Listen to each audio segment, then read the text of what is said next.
What makes urban legends so intriguing? Is it the chilling thought that some of these tales might be true? Or is it the way they tap into our most primal fears of the dark, the unseen, and the things that lurk just beyond our understanding? Urban legends have been passed down for generations, evolving with each retelling. They exploit our fears of the supernatural, the unknown, and the sinister forces that may exist in the shadows. In this story, we will explore some of the most disturbing urban legends, each with its own eerie twist. But be warned, sometimes the most terrifying stories are the ones that feel just real enough to be possible. Kevin had heard the stories before of drivers who picked up hitchhikers, only for them to vanish without a trace. He never believed them. Until one stormy night when he spotted a young woman standing by the roadside, shivering in the rain. Feeling sorry for her, he pulled over and offered a ride. She climbed in, her soaked dress clinging to her skin. She barely spoke, only giving him an address a few miles away. Her voice was soft, distant, like a whisper carried by the wind. Kevin kept glancing at her through the rearview mirror.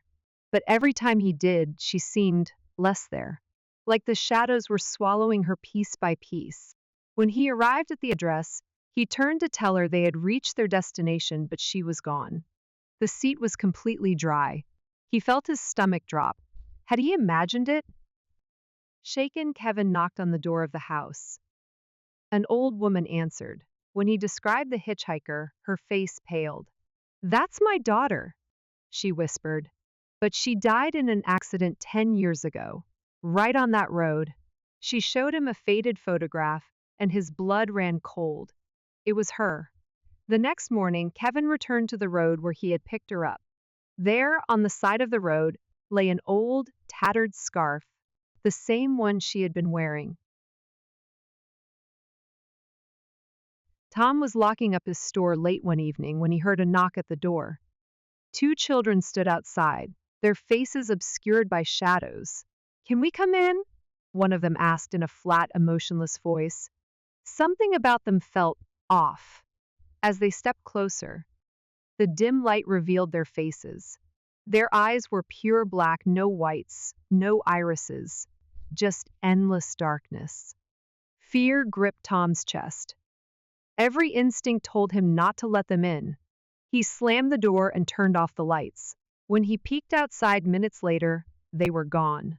But that night, Tom couldn't shake the feeling that they weren't really gone. He heard soft knocking at his window, followed by whispering voices just beyond the glass. "Let us in. We won't hurt you." The whispers grew louder, more insistent, until finally they stopped.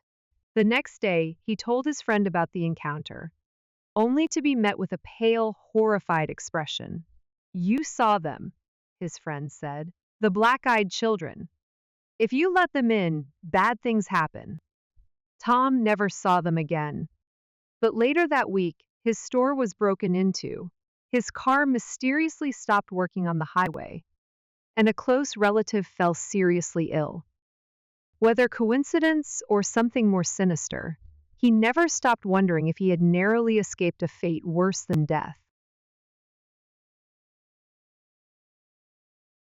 Mia was babysitting for a wealthy family in an old Victorian house.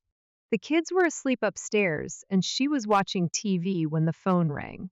"Have you checked on the children?" a raspy voice asked. Her stomach tightened. She hung up, assuming it was a prank, but the calls kept coming. Finally, she phoned the police. Moments later, the operator's voice was urgent. "Get out of the house. Now." "The calls are coming from inside." Mia bolted outside just as the police arrived. Inside, they found a man hiding in the attic, a knife in his hand. He had been watching her the whole time. If she had waited a moment longer, she might not have lived to tell the tale. Years later, Mia still had nightmares about that night. The police told her that the man had been there for days, watching, waiting. They found old food wrappers and notes scribbled in the walls. Some of the notes contained her name. Some had times written down, likely marking when she had entered different rooms. One simply read, "Almost ready." Mark was driving home late at night on a long, desolate highway. The road stretched for miles with no signs of life, except for the occasional street light flickering in the distance. He turned up the radio to drown out the silence, but an uneasy feeling settled in his chest. It felt like someone was watching him. Glancing in his rearview mirror, he froze. A shadowy figure was sitting in his back seat. His heart pounded. He had locked the doors, hadn't he? He dared not look directly, but in his peripheral vision, he could see it shifting, almost as if it were breathing. Mark gripped the steering wheel, his hands slick with sweat. With every mile, the presence seemed to grow heavier, the air colder. Summoning his courage, he slammed on the brakes, hoping to throw whatever it was forward. But when he turned around, the back seat was empty. Shaken, he sped the rest of the way home, heart racing. When he pulled into his driveway, he sat still for a moment, trying to steady his breath. Then, just as he reached to open the door, he felt a cold breath against his ear and a whisper that sent ice through his veins. "You should have kept driving." Mark never took that road again.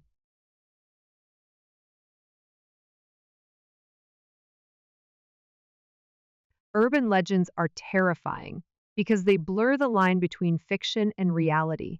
Could the shadow passenger be hiding in the back seat of someone's car tonight? Do the black-eyed children truly exist? Perhaps these are just stories, or perhaps they are warnings. Sleep well, and keep the lights on. Let me know if you need any more tweaks.